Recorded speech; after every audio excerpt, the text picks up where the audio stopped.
Corona virus سے جو ہم کہتے ہیں کہ ہم نے احتیاط کرنی ہے، آپ سب نے یہ ماسک پہنے ہوئے ہیں تو مجھے بڑی خوشی ہوئی ہے دیکھ کے۔ یہ اس لیے ضروری ہے کہ اللہ نے خاص کرم کیا ہمارے ملک پہ۔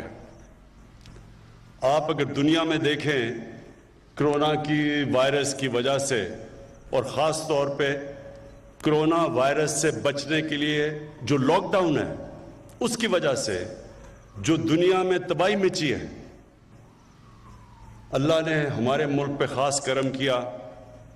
ہمارے لوگوں کے، پاکستانی قوم کے لیے بھی یہ بڑی فخر کی بات ہے کہ انہوں نے بھی SOPs کے اوپر عمل کیا، اور آج ہم جو تباہی آنی چاہیے تھی جو آئی ہے دنیا میں کرونا وائرس کی وجہ سے، پاکستان اس سے ابھی تک بچا ہوا ہے۔ ہمارے حالات دنیا سے بہت بہتر ہے۔ ساتھ والا ہمارا ہمسایہ ہندوستان، میں دیکھ رہا تھا اور مجھے بڑا افسوس ہوا دیکھ کے کہ وہاں ایک دن میں تقریباً 700 لوگوں کی فوتگیاں ہوئی ہیں، اموات ہوئی ہیں کرونا کی وجہ سے، اور اللہ کا شکر ہے کہ پاکستان میں یہ کرو نیچے آ رہی ہے۔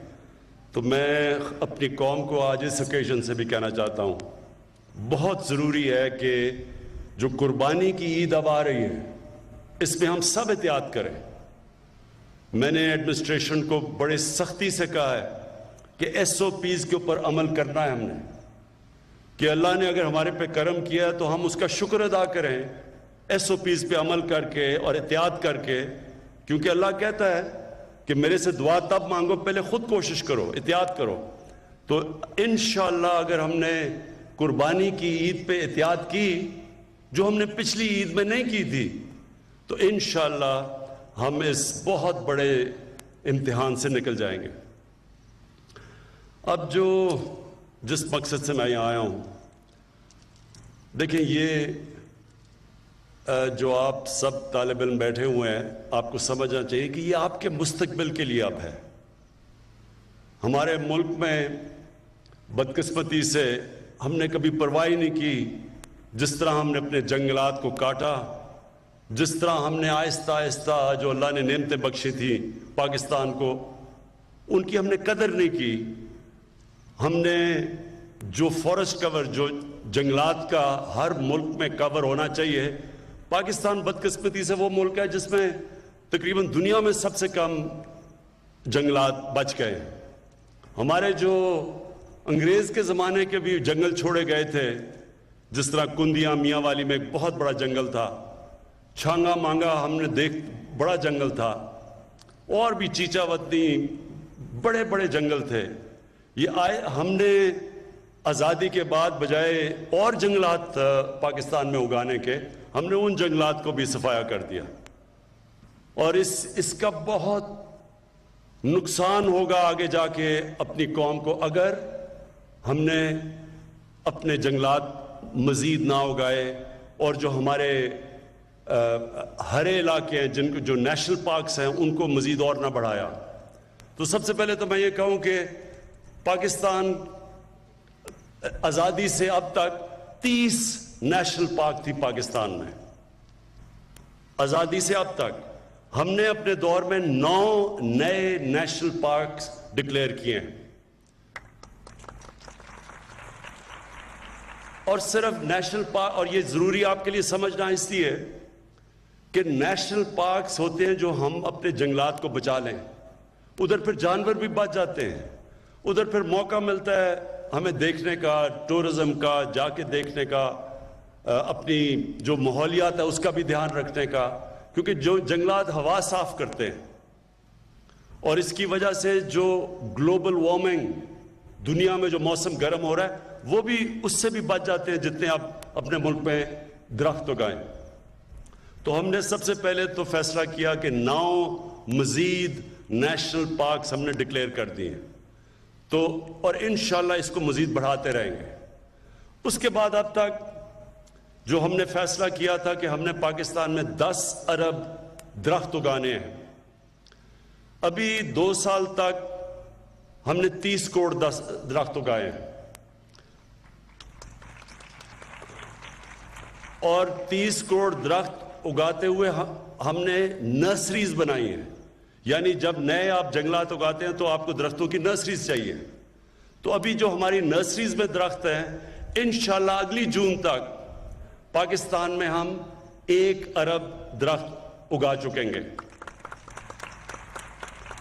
اور کیونکہ ہماری نرسریز میں اور پودے اگتے جائیں گے تو انشاءاللہ جو ہمارا ٹارگٹ ہے اس کے ہم قریب پہنچ چکیں گے اپنے 5 سال میں. میں آپ سب سے آج اپنی جو پاکستان کے نوجوان ہیں جو ہمارے فیوچر ہیں اور آپ کا فیوچر ایک ہرا پاکستان ہے، میں آج آپ سب سے اپیل کرتا ہوں کہ آپ نے درختوں کو اگانا ہی نہیں، پودے لگانا صرف نہیں، ان کو بچانا بھی ہے. ان کے لیے ہم نے خاص طور پہ جو نگہبان، جنگلات کو بچانے کے لیے جو نگہبان، وہ ہم نے اپوائنٹ کیے. امین 10 گنا بڑھا رہے ہیں جو اب اس فورس میں 10 گنا بڑھا کتنے ہیں؟ 300 ہے 3000 کا 300 ابھی تک ہمارے پاس نگہبان اس علاقے کے اندر ہے، اور انشاءاللہ اس کو 10 گنا بڑھا رہے ہیں، 300 سے 3000 تک لے کے جا رہے ہیں. تو ان کا کام ہوگا ہمارے جنگلات کو بچانا.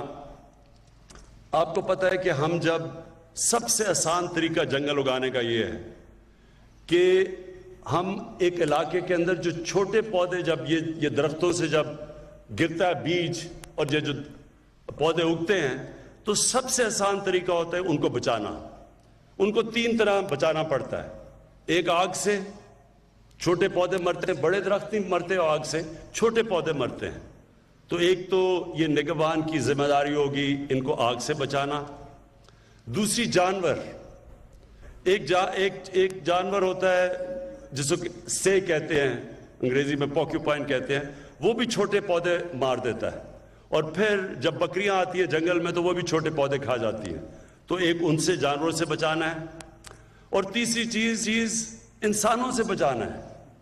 وہ لوگ جو کہ جنگلات کاٹتے ہیں، جو لوگ جس کو ہم ٹمبر مافیا کہتے ہیں، جو پورا ایک مافیا ہوتا ہے جو پیسے بناتا ہے درخت کاٹ کے، اور جنہوں نے بڑی تباہی مچائی ہے پاکستان میں. تیسرا ان سے بچانا ہے ان نگہبان میں. تو انشاءاللہ یہ جو میں اپنی آنے والی جو ہماری جو نئی جنریشن ہے، جو آپ سب ہیں، ان کے اندر اب زیادہ شعور ہے اپنے ملک کو، اپنے مستقبل بچانے کے لیے. ان کو زیادہ سمجھ ہے اب کہ کتنی ضرورت ہے ایک ملک کو درختوں کی. اور وہ چیزیں سمجھ بیٹھے ہیں جو ہمارے، جب ہم بڑے ہو رہے تھے ہمیں کوئی نہیں بتاتا تھا. تو اب ایک شعور آ چکا ہے، اور ہم نے یہ فیصلہ کیا ہے کہ ہر سکول کے اندر ہفتے میں 2 گھنٹے ہوں گے ہر سکول کے اندر، جو صرف اس کا مقصد یہ ہوگا کہ بچوں کو مزید اور شعور دینا کلین اور گرین پاکستان کا، کیسے پودے اگانے ہیں، کیسے اپنے ملک کو صاف رکھنا ہے. ہمارے یہ یاد رکھیں کہ ہمارے جو ایمان کے اندر ہمارے نبی صلی اللہ علیہ وسلم نے کہا کہ آدھا ایمان صفائی ہے. اور صفائی بدقسمتی سے اب ہم مغرب میں جائیں تو ہمیں وہاں صفائی نظر آتی ہے. وہ ملک جو مسلمان نہیں ہیں وہاں صفائی زیادہ ہمارے سے. تو جو ہمارا یوتھ ہے، نوجوان ہیں، ہمارے طالب علم ہیں، انشاءاللہ ابھی سے آپ کو تیار کریں گے کہ آپ نے اس ملک کا دھیان رکھنا ہے، آپ نے اس ملک کے درختوں کا دھیان رکھنا ہے. آپ نے اس ملک کو جب درختوں کا دھیان رکھیں گے پولوشن سے بچائیں گے. جو ماحولیات تباہ ہو رہی ہیں اس کی وجہ سے. لاہور کے اندر کیونکہ ہم نے درخت کاٹ دیے، ہم نے سوچا نہیں، اب لاہور میں جو ماحولیات اتنی بگڑ چکی ہے، پولوشن اتنی زیادہ ہے کہ لوگوں کی صحت کے اوپر اب فرق پڑ رہا ہے. اور اس لیے نوجوانوں کو ہم ابھی سے شعور دینا شروع کریں گے کہ کیسے انہوں نے شہروں کو صاف رکھنا ہے، کیسے انہوں نے اپنے جنگلات بچانے ہیں، اور پھر اس سے آگے بھی جائیں گے کیسے ہم نے اپنا پانی صاف رکھنا ہے. کیونکہ پانی کے اندر بھی ہم سب کچھ گند بلا پھینک دیتے ہیں جس کی وجہ سے بیماریاں ہوتی ہیں، پانی پینے والی گندے پانی پینے کی بیماریاں ہوتی ہیں. جو میں آخری بات کہنا چاہتا ہوں وہ کہ میں نے ساری جگہ اپنے جتنے بھی پاکستان میں شہر ہیں، میں نے یہ اپنے چیف سیکرٹریز کو کہا ہے کہ ہر شہر کا ماسٹر پلان بنایا جائے۔ ہمارے شہروں کے ماسٹر پلان ہی نہیں ہیں، پھیلتے جا رہے ہیں شہر، ہرے علاقوں کے اندر شہر چلے گئے ہیں۔ جو زمین ہمیں چاہیے جس کے اوپر اناج اگے ادھر شہر پہنچ چکے ہیں۔ آگے جا کے مسئلے پڑیں گے ہمیں، ہمارے ملک میں کھانے پینے کی چیزوں کی کمی ہو جائے گی۔ وہ ملک جو دنیا کے کھانا دے سکتا ہے ادھر کمی ہو جائے گی، صرف اس لیے کہ ہم نے پلاننگ نہیں کی ہوئی شہروں کی۔ شہر پھیلتے جا رہے ہیں ہمارے، اور وہ ہرے علاقے کم ہوتے جا رہے ہیں۔ اس کا بھی اثر ہوگا گلوبل وارمنگ پہ بھی اور پولوشن پہ بھی۔ تو اس کے لیے میں نے سب کو کہا ٹائم دیا ہوا ہے، اگلے 2-3 مہینے میں ہر شہر کے ماسٹر پلان بن رہے ہیں۔ اس کے بعد ہم فیصلہ کریں گے کہ شہروں کے ارد گرد گرین علاقے کون سے ہوں گے، اس کے آگے ہم شہر پھیلنے نہیں دیں گے۔ اور شہروں کے اندر بھی جب ہم شہروں کو روکیں گے تو تبھی ان شہروں کو ہم صاف رکھ سکیں گے۔ جتنے شہر پھیل جائیں گے اتنے ہم کم ان کی گندگی اٹھا سکیں گے، پانی صاف رکھ سکیں گے، پانی سپلائی کر سکیں گے۔ جتنے شہر چھوٹے ہوں گے، یعنی جتنے روکیں گے ہم شہر بڑے ہونے سے، تو اس کا بھی پورا ہم پلان کر رہے ہیں۔ اور انشاءاللہ مجھے یہ امید ہے کہ ہم اپنے ملک کو بچائیں گے۔ اللہ نے اس میں خوبصورتی دی ہے، اللہ نے نعمتیں بخشی ہمارے ملک میں، اللہ نے وہ چیزیں دی ہیں جو شاید ہی دنیا میں کسی ملک میں ہوں۔ 12 موسم ہیں پاکستان میں، 12 موسم ہیں ملک میں جو شاید ہی کسی ملک کے اندر ہوں۔ یعنی ہم سب کچھ اگا سکتے ہیں اس ملک میں، لیکن ہمیں قدر کرنی چاہیے۔ اللہ کی نعمت ہے یہ ملک، اس کی ہمیں قدر کرنی چاہیے۔ اور یہ جب آپ درخت اپنے بچاتے ہیں تو اللہ کی نعمتوں کی آپ قدر کرتے ہیں۔ میں پھر سے بریگیڈیئر صاحب آپ کو تاکید کرتا ہوں، آپ زبردست کام کر رہے ہیں۔ آپ اپنے بچوں کے اندر یہ شعور پیدا کر رہے ہیں کہ کتنی اللہ کی بڑی نعمت ہے یہ، جب اللہ ہمیں اچھا موسم دیتا ہے، درخت دیتا ہے۔ سارا پاکستان ریگستان ہی ہو سکتا تھا، کئی ملک ہیں، آپ مڈل ایسٹ میں چلے جائیں وہاں تو ریت ہی ہے، وہاں دبئی چلے جائیں وہاں تو آپ کو درخت ہی مشکل سے نظر آتا ہے۔ تو ہمارے ملک میں تو اللہ نے سب کچھ دیا ہے، صرف ہم نے اب اس کی قدر کرنی ہے۔ بہت بہت شکریہ۔ پاکستان پائندہ باد۔ وزیر اعظم پاکستان عمران خان مونسون شجرکاری مہم کے سلسلے میں کوہوٹا کے اندر تھے۔ انہوں نے نہ صرف شجرکاری مہم کا آغاز کیا، اور عمران خان نے بتایا کہ آنے والے وقت میں ماحولیات کی بہتری کے لیے اور بھی کام کرتے رہیں گے۔ اور وقت ہوا ہیڈ لائنز کا۔